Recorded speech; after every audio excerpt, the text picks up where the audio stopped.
Hello दोस्तों, मुनेश्वर देवनंदन यादव महिला महाविद्यालय अकबरपुर बिलरियागंज आजमगढ़ में आपका स्वागत है। आज की इस वीडियो में हम आपको बताएंगे बीएससी सेकेंड ईयर बॉटनी का फर्स्ट पेपर, जिसमें आप पढ़ेंगे फैमिली कुकुरबिटेसी। तो दोस्तों, किसी भी फैमिली को पढ़ने के लिए उसके दो कैरेक्टर होते हैं और दोनों कैरेक्टर पर फोकस किया जाता है। देखिए, पहला यहाँ पर है वेजिटेटिव कैरेक्टर और फिर इसके बाद यहाँ पर है फ्लोरल कैरेक्टर। अब सबसे पहले हम आपको बता रहे हैं वेजिटेटिव कैरेक्टर में जो सबसे पहले देखा जाता है वो ये देखा जाता है कि इसका डिस्ट्रीब्यूशन क्या है।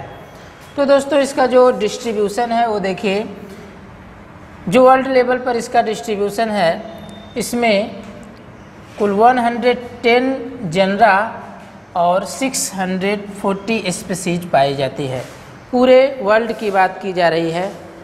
अगर हम इसे इंडिया लेवल पर देखें तो कुल 37 जेनरा और 97 स्पीसीज पाई जाती है और इसका जो कल्टीवेशन है वो थ्रू आउट द इंडिया यानी कि पूरे भारत में किया जाता है। तो ये है इसका डिस्ट्रीब्यूशन, ये पॉइंट आप याद रखिए। इसके बाद फिर है हैबिट। हैबिट इसकी क्या है, तो देखिए, ये जो फैमिली कुकुरबिटेसी के कैंडिडेट्स होते हैं वो मोस्टली श्रब होते हैं और ट्रेलिंग टाइप के होते हैं। मतलब कि ये किसी दूसरे पौधे पर आधार मानकर चढ़ जाते हैं आधार की तरह से। जैसे कोई अगर इसके सामने सॉलिड प्लांट है इस तरह से इरेक्ट, तो इस पे इस तरह से चढ़ जाते हैं लपेट करके ऊंचाई तक। और ये जो है एनुअल यानी कि एक सीजन या पेरिनियल कई सीजन में भी इनकी लाइफ साइकिल कंप्लीट होती है। यानी एक सीड का जर्मिनेशन से लेकर के फिर एक नए सीड बन जाने तक की प्रक्रिया कभी कभी एक सीजन में भी पूरा हो जाती है और कभी कभी कई सीजन भी लग जाते हैं। इसके बाद फिर देखिए, इस फैमिली के रूट की क्या विशेषताएं हैं।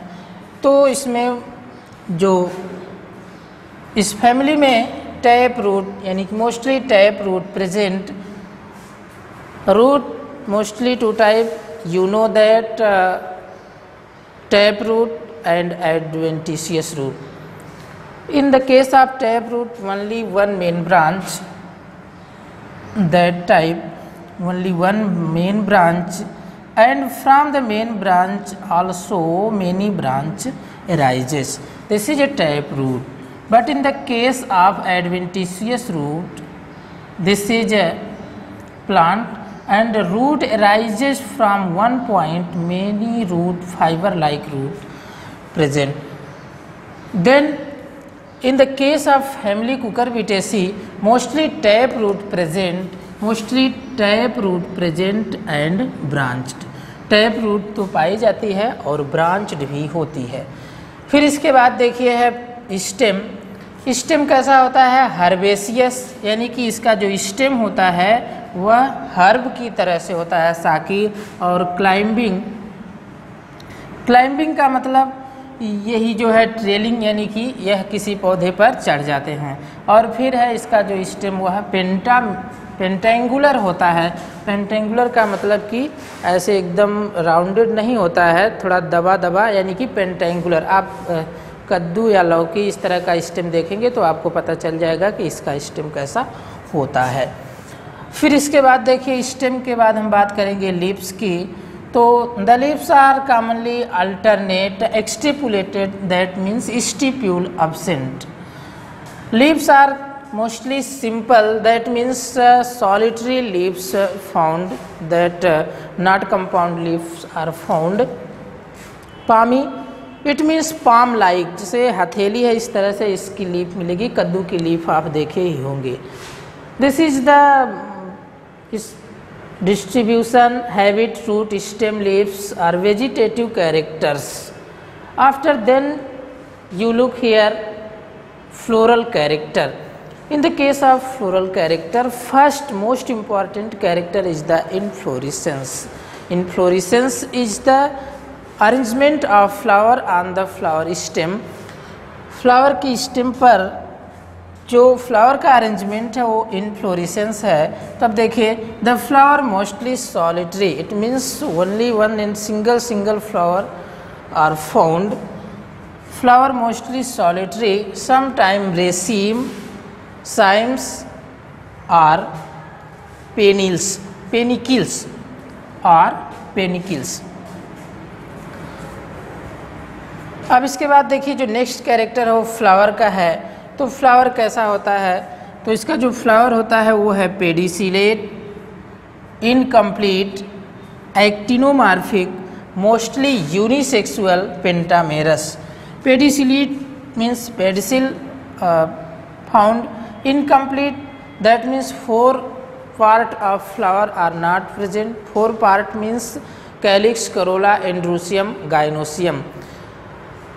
इन चारों में से कोई एक अब्सेंट रहेगा, कोई भी अब्सेंट, एक या दो भी अब्सेंट हो सकता है, तो इनकम्प्लीट रहेगा। तो आपको पता है कि कद्दू या फिर लौकी या जो भी कुकुरबिटेसी फैमिली के कैंडिडेट्स हैं, सभी पौधे में 2 तरह के फ्लावर होते हैं, जिसमें एक मेल फ्लावर होता है और एक फीमेल फ्लावर होता है।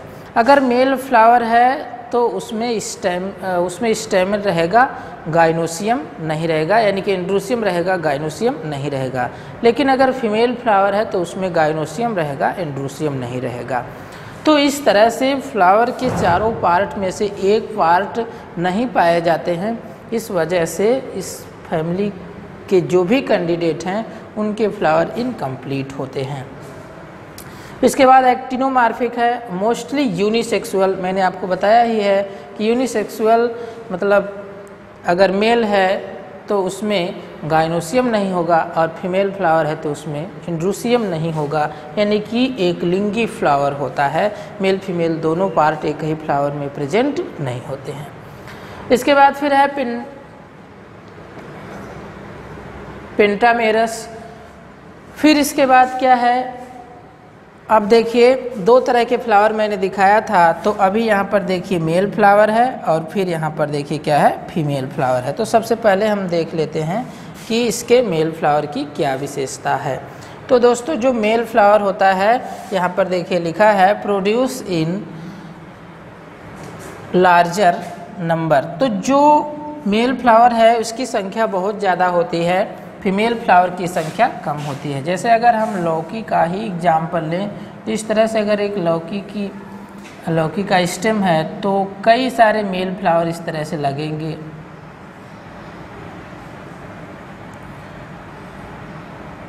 कई मेल फ्लावर लगने के बाद फिर एक इस तरह से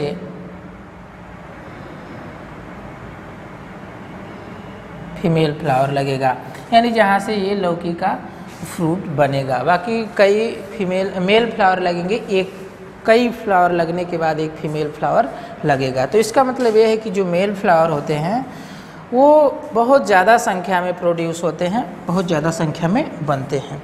अब देखिए मेल फ्लावर की विशेषताएं क्या है। तो कैलिक्स, सबसे पहले हम कैलिक्स देख लेते हैं, जिसे आप बाह्य दल पुंज बोलते हैं। तो कैलिक्स का जो यूनिट होती है कैलिक्स की, उसे सेपल बोलते हैं। अब जो ये सेपल है वो 5 है, यानी कि 5 सेपल्स पाए जाते हैं। और ये गैमोसेपलस, जो 5 सेपल्स होते हैं वो 5 सेपल्स आपस में सटे होते हैं, सटे यानी कि 5 अलग नहीं होते हैं। अगर आप फ्लावर से तोड़ करके केवल कैलिक्स को निकाल लें तो भी वो अलग अलग नहीं होंगे, वह एक ही में सटे रहेंगे। तो इसका मतलब यही है कि ये क्या होते हैं, गैमोसेपलस। पॉइंटेड पेटियोल, जो उसके पेटियोल होते हैं वो पॉइंटेड होते हैं, थोड़ा सा नुकीले होते हैं। और जो इसका एस्टिवेशन है, arrangement of calyx Corolla, aestivation होता है तो वो इम्ब्रिकेट टाइप का होता है। जब केवल आप एस्टिवेशन पढ़ेंगे तो वहाँ पर आपको पता चलेगा कि कैसा होता है इम्ब्रिकेट एस्टिवेशन। अब बात आती है इसके बाद करोला की। तो दोस्तों जो करोला होता है ये भी संख्या में 5 होता है, यानी कि जो करोला का यूनिट पेटल है यह भी संख्या में कितनी होती है, 5 होती है। और यह भी जो है गैमोपेटलस होते हैं। गैमोपेटलस का मतलब कि करोला भी सटे होते हैं, यानी कि वो भी अगर फ्लावर से तोड़ करके अलग किया जाए तो वह अलग नहीं होते हैं। तो ये है गैमोपेटलस।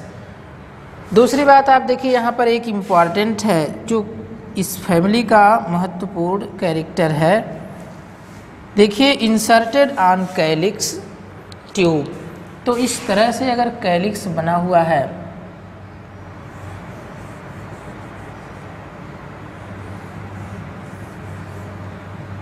इस तरह से एक कैलिक्स ट्यूब होती है, ये कैलिक्स इस तरह से बनते हैं, तो इसी के अंदर जो है ये करोला बनेंगे, ऐसे फ्लावर होता है। तो अब देखिए जो करोला है वह इसी कैलिक्स के अंदर इस तरह से इंसर्टेड होता है, धंसा होता है। तो इसी बात को यहाँ पर बताया जा रहा है कि inserted on the calyx tube, ये जो कैलिक्स ट्यूब है इसी पर क्या होता है, धंसा होता है। और इसका भी देखिए एस्टिवेशन क्या है, वाल्वेट है या कभी कभी इम्ब्रिकेट भी पाया जाता है। अब इसके बाद देखिए बात की जा रही है इंड्रूसियम की। तो इंड्रूसियम में देखिए stamen apparently 3 but 5 two being paired and 1 फ्री। तो एक इसका क्या होता है, फ्री होता है। और फिर अब देखिए यहाँ पर गाइनोसियम आना चाहिए, लेकिन मेल फ्लावर होने की वजह से गाइनोसियम नहीं है। अब इसके बाद फिर हेडिंग क्या डाल देंगे आप, फीमेल फ्लावर। और फीमेल फ्लावर में फिर आप हेडिंग डाल देंगे कैलिक्स। जैसे मेल में कैलिक्स करोला एंड्रूसियम गाइनोसियम होता है, यानी कि एंड्रूसियम होता है गाइनोसियम नहीं, लेकिन कैलिक्स करोला दोनों होते हैं मेल फ्लावर में। उसी प्रकार से फीमेल फ्लावर में भी कैलिक्स और करोला जरूर रहेंगे। अब एंड्रूसियम और गाइनोसियम में से एंड्रूसियम नहीं रहेगा, केवल गाइनोसियम रहेगा। तो जब आप हेडिंग डाल देंगे कैलिक्स, तो कैलिक्स की संख्या होती है 5, यानी कि फीमेल फ्लावर में भी कैलिक्स कितने होते हैं, 5 होते हैं। और इसी 5 होने की वजह से यहाँ पर देखिए पेंटामेरस शब्द आया हुआ है। अब देखिए कैलिक्स 5 यानी कि 5 कैलिक्स भी होते हैं। और फिर देखिए क्या है, गैमोसेप्लस, सेपल 5 और गैमोसेप्लस। गैमोसेप्लस का मतलब बस वही बात जो कैलिक्स में आपने मेल फ्लावर में देखा था कि सभी कैलिक्स सटे सटे होते हैं, बिल्कुल उसी प्रकार से फीमेल फ्लावर में भी सभी कैलिक्स सटे सटे होंगे, एक दूसरे से जुड़े होंगे। तो गैमोसेप्लस एस्टिवेशन वाल्वेट, इसका जो एस्टिवेशन होता है वह वाल्वेट होता है। अब इसके बाद बात आ जाती है कोरोला की। तो कोरोला में आप जो है सेपल नहीं पेटल देखेंगे। तो पेटल जो होता है वो भी संख्या में 5 होता है, यानी कि 5 पेटल्स आर फाउंड। गैमोपेटलस बस वही बात जैसे आपने मेल फ्लावर के कैलिक्स करोला में देखा, उसी तरह से फीमेल फ्लावर का भी कैलिक्स करोला गैमो है, यानी कि सभी आपस में जुड़े हुए हैं।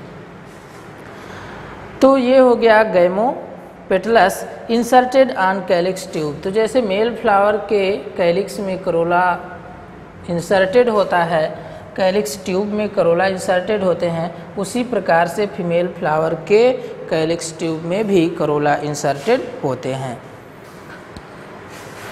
अब बात आ जाती है गाइनोसियम की।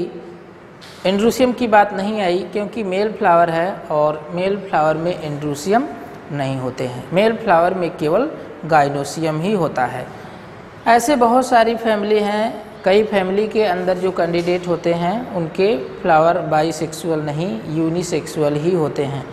तो इसी तरह से कुकुरबिटेसी फैमिली में भी यूनिसेक्सुअल फ्लावर है, यानी कि मेल अलग फ्लावर है, फीमेल हालांकि लगते एक ही पौधे पर हैं, एक ही स्टेम पर भी लगते हैं। एक स्टेम पर 2-4 मेल फ्लावर निकला तो एक फीमेल फ्लावर निकल जाएगा, या 2-4 फीमेल फ्लावर भी निकल सकते हैं। तो अब इसका देखिए एंड्रूसियम तो है नहीं। गाइनोसियम देखिए ट्राई कार्पेलरी का मतलब इसमें जो कार्पेल होता है, carpel means unit of the gynoecium. जो गाइनोसियम की यूनिट कार्पेल है उसकी संख्या कितनी होती है, 3 होती है। और सिंग कार्पस का मतलब सटे सटे होते हैं, सभी कार्पेल आपस में जुड़े होते हैं। अगर अलग अलग होता तो लिखा जाता है एपोकार्पस, लेकिन यहाँ पर क्या है सिंग कार्पस। इसका मतलब कि जितने भी कार्पेल हैं सब आपस में जुड़े होते हैं। फिर आगे देखिए लिखे हैं ओवरी इन्फीरियर। ओवरी इन्फीरियर का मतलब ये होता है कि ओवरी सबसे नीचे से निकलेगी और कैलिक्स, करोला, एंड्रोसियम, गायनोसियम उसके ऊपर से निकलेंगे। यानी कि अगर ओवरी सबसे ऊपर है, कैलिक्स, करोला, एंड्रोसियम ये सभी अगर नीचे से निकले हैं तो ओवरी सुपीरियर मानी जाती है, यानी कि ऊपर। और जब ओवरी नीचे है तो ओवरी क्या हो जाएगी, इन्फीरियर। बाकी सभी पार्ट कैलिक्स, करोला, एंड्रोसियम क्या हो जाएंगे, सुपीरियर, यानी कि वो ऊपर रहते हैं। आगे फिर देखिए स्टाइल शॉर्ट। इसकी जो स्टाइल होती है यानी कि जिसे आप क्या बोलते हैं, वर्तिका। आप इस तरह से ओवरी का फिगर देखे होंगे, ये गायनोसियम का इस तरह से देखिए गायनोसियम होता है। तो इस पोजीशन को कहते हैं स्टिग्मा, जिसको हिंदी में वर्तिकाग्र बोलते हैं, और इसको बोलते हैं स्टाइल, और ये है ओवरी। अब देखिए जो इसकी स्टाइल होती है वो बिल्कुल शॉर्ट होती है, यानी कि ये वाला पोर्शन बहुत छोटा होता है, तो इसको क्या बोलते हैं, स्टाइल शॉर्ट। और ओवरी सुपीरियर का मतलब ये है कि अब जैसे अगर यहाँ से सारे पार्ट मान लीजिए स्टेमिन यहाँ से निकले और यहाँ से करोला निकला, इसके नीचे कैलिक्स निकला, तो सबसे ऊपर क्या है, यहाँ पर गायनोसियम है। लेकिन अगर ऐसी दशा ना हो करके कहीं पर ऐसी दशा हो कि यहाँ से स्टेमिन हो और फिर यहाँ से करोला हो और यहाँ से कैलिक्स हो, तो ओवरी सबसे नीचे चली गई, तो इसका मतलब ओवरी क्या है, इन्फीरियर है। अब आइए लास्ट में देख लेते हैं इसका एफ क्या है, यानी कि फ्लोरल फार्मूला। मेल के लिए देखिए क्या है, एक्टिनोमॉर्फिक यूनिसेक्सुअल में मेल है, कैलिक्स 5 है, गैमोसेप्लस है, और करोला 5 है, गैमोपेटलस है। एंड्रोसियम देखिए 5R2 R2 + 2 1 फ्री। गायनोसियम 0 है, यानी कि मेल फ्लावर है तो इसमें गायनोसियम नहीं रहेगा। फीमेल फ्लावर के लिए देखिए क्या है, एक्टिनोमॉर्फिक यूनिसेक्सुअल फीमेल है, यानी कि ये फीमेल का साइन है। और कैलिक्स 5 देखिए है गैमोसेप्लस, करोला 5 गैमोपेटलस, एंड्रोसियम 0 है। गायनोसियम 3 यानी इसे आप क्या कहते हैं, ट्राइकार्पेलरी, और बाहर से ऐसे ब्रैकेट में कर दिया गया है, तो इसका मतलब सभी गायनोसियम आपस में सटे हुए हैं, जितने भी कार्पेल हैं वो आपस में सटे हुए हैं। और देखिए ऊपर एक साइन दिखाया गया है, इसका मतलब ओवरी क्या है, इन्फीरियर है। अगर नीचे से यही साइन नीचे से दिखाया होता तो क्या होता, ओवरी सुपीरियर होती। तो दोस्तों मुझे आशा है कि आपको ये लेक्चर पूरी तरह से समझ में आया होगा। मिलते हैं फिर एक नए लेक्चर में, एक नए वीडियो में, तब तक के लिए बहुत बहुत धन्यवाद।